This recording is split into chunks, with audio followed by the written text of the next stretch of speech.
네, 오늘 오전 서울 서초구 내곡동의 52사단 예하의 예비군 훈련장에서 총기 사고가 발생했습니다. 가해자인 최 씨를 포함해서 2명이 사망한 상태고요. 부상자 3명도 중태인 것으로 알려지고 있는데요.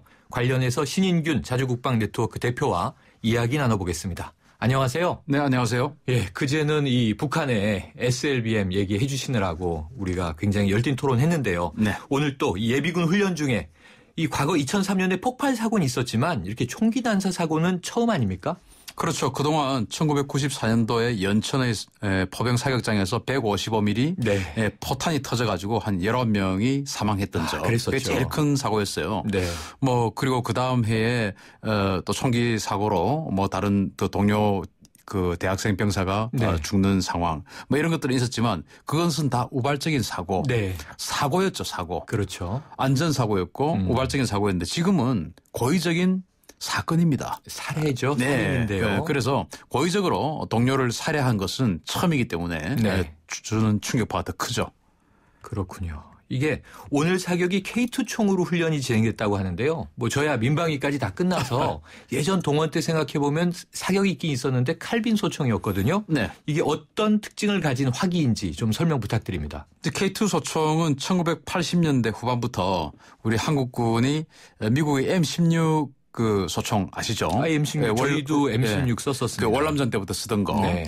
그걸 이제 모방해서 만든 우리 국산 소총입니다. 네. 그런데 이제 M16보다 조금 무게가 좀 가볍고 밸런스는 좀 다르지만 아무튼 한국인 체형에 M16은 조금 길어요.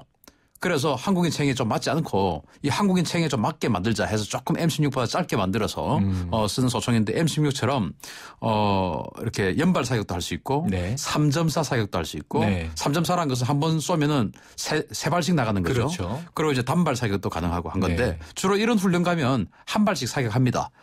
그래서 이제 이 마침 이 52사단은 수방사 소속의 이 한강 남쪽을 지키는 사단이기 때문에 네. 칼빈 소총 논란 연초에 있었지 않습니까? 그랬죠, 지금 그랬죠. 시대가 어느 시대인데 2차 대전 무기 나눠주냐. 맞습니다. 그런데 이 칼빈 소총 논란 이전부터 원래 이 부대는 K2로 예비군을 맞았습니다. 그래서 만약에 M16이었다면 M16은 총신이 좀 길어서 네. 스스로 자살할 수는 없었을 겁니다. 그런데 그렇군요. K2가 좀 총신이 짧다 보니까 자살까지도 할 수 있었죠. 그러면 오늘 이제 52사단이 하필이면 K2였던 거네요. 그렇습니다. 그럼 이게 사격 훈련을 한다고 해서 바로 총을 쏘지 않지 않습니까? 네, 우리가 굉장히 이제 사격 군기가 또 엄격한데 네. 실탄이 지급되는 사격 훈련 이게 예비군의 경우에 어떻게 진행이 되는 건가요? 당연히 예비군이기 때문에 현역들처럼 네. 굉장히 강한 정신 교육 또는 육체적인 어떤 그 교육 또는 잘 못하면 얼차려 네. 이런 것을 주는 경우는 거의 없고요. 네. 다만 현역 때 워낙 오랫동안 군 생활을 다 했던 21개월 동안 했던 장병들이고 네. 군복무한 지 얼마 안 됐던 사람들이기 때문에 네. 이 사격장의 군기에 대해서 누구보다 잘 알고 있는 사람들입니다. 그렇죠. 한국인들 다 머리가 좋잖아요. 그렇죠. 사격장에 가는 순간 내가 여기서 무엇을 어떻게 해야 된다 다 알아요. 네. 그래서 그 사격장에서 어떻게 해야 된다는 걸 다시 한번 주시시키고 이제 총이 빈 총을 들고 있지 않습니까? 네. 그러면은 지금 여기 같은 경우에 546명이 지금 한 기수로 지금 훈련하러 들어갔어요. 네. 그리고 사선은 한 번에 20명씩 사격을 할 수 있는 20개 사로가 있습니다. 사로가 많네요. 예. 네. 그 중에서 그 가해자는 1번 사로 제일 왼쪽에 있었던 네. 것이죠. 제일 앞에. 끝에. 예. 그래서 이제 그 사로에 다 이렇게 엎드려 쏴 자세를 취하면 조교들이 탄창을 나눠줍니다. 네. 엎드려 있는 상황에서. 조교들은 이제 현역 군인들이죠. 네. 나눠주면 그 나눠준다고 해서 탄창을 바로 삽입하지 않습니다. 네. 나눠주면 가만히 있다가 모든 따라서. 사로에 다 나눠주면 이제 교관이 지시를 하죠. 지금부터 탄창을 삽입하라. 그러면 네. 탄창을 삽입하고 방아쇠를 조종관 당겨라. 그래서 이제 사격 개시하면 네. 이제 사격에 들어가는데 이게 지금 0점 사격이라고 나오는데 제가 알기로는 0점 사격이 아니고 네.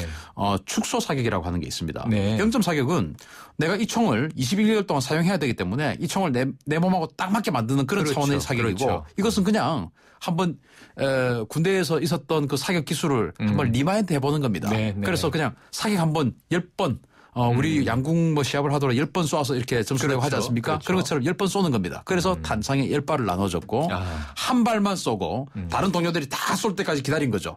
네. 20명이 빵빵빵빵 쏘니까 누가 몇 발 쏜지 모르죠. 네. 한 발만 쏘고 기다렸다가 다른 사람들이 다 쏘고 나서 일어나서 총을 쐈다라고 하더라고요. 그래서 이게 예비군의 안전 문제 지금 제기되고 있는데요. 네. 혹시 이게 방탄복만 있었어도 인명피해를 줄일 수 있었던 거 아니냐? 어떻게 생각하세요? 지금 이제 두부 관통상, 즉 그 머리를 관통당한 지금 환자가 있고요. 네. 또 목에서부터 얼굴을 이렇게 지금 관통당하기 직전의 상태인 분도 있고 그런 분들은 뭐 사실 방탄복이 있다 하더라도 어차피 머리 부분이니까 총을 맞았겠지만 네. 다른 분들은 복부에 맞았든지 네. 이런 사람들 같으면은 이런 피해를 안 당할 수 있었겠죠. 또 이 사고를 낸 이 최모 씨도 자기는 지금 복부에 총을 쏘아서 가슴 쪽으로 관통을 시켰거든요. 네. 그러면 이 최모 씨도 만약에 방탄복을 입었다면 자살에 성공할 수 없었을 테고 네. 자살을 할 수 없겠다는 마음이 들었다면 또 범행을 저지르지 않았을 가능성도 있겠죠. 그렇군요. 그런데 이제 우리 군의 방탄복이 정말 아쉽게도 전방 GOP 지역에 있는 네. 몇 개 사단들 있지 않습니까? 철책 사단들. 그 중에서도 수색 대대들. 예. 에게만 지급될 정도의 아주 소량만 가지고 있습니다. 열악하군요. 그렇기 때문에 현역 병사들에게도 안 되는데 이런 예비군 훈련장에까지는 네. 지급이 안 되는 것이죠. 그러나 선진국들은 사격 훈련하면 반드시 방탄복이 네. 있습니다. 그럼 이게 마지막 질문인데요. 네. 이게 결국은 행동에 대한 통제도 문제가 있었다는 게 드러났지만 네. 결국은 이게 군복무 당시부터 B급 관심병사였다 이런 이제 보도가 나오고 있어요. 네. 그런데 이제 예비군으로 전역하고 난 이후에 관심병사였던 예비군 네. 또 사격도 이렇게 하고 하지 않습니까? 이 지난해에는 우리 저 군사고 많이 나서 신 대표님 또 이 군 병영 개혁위원이셨잖아요. 네. 이거 어떻게 관리해야 되는 걸까요? 이제 사실 작년에 임병장 그 총기 난사 사건. 네. 임병장도 원래는 관심병사 A등급이었다가 네. 관심병사 A등급은 GOP 경계근무를 하러 들어가지 못합니다. 왜냐하면 실탄을 매일 나눠주기 때문에. 네. 그런데 상병 정도가 되어서 보니까 저 개선의 소지가 있다. 그래서 관심병사 B등급으로 다운그레이드를 해서 네. 들어갔습니다. 뭐 특별관리, 집중관리 그렇죠. 이렇게 분류하더라고요. 그 이제 A등급은 자살의 가능성이 굉장히 높은 사람, 또 자살을 한 번쯤 시도한 적이 있는 사람, 뭐 이런 사람들이 A등급이에요. 그래서 B등급으로 다운그레이드해서 갔는데 사고를 냈지 않습니까? 네.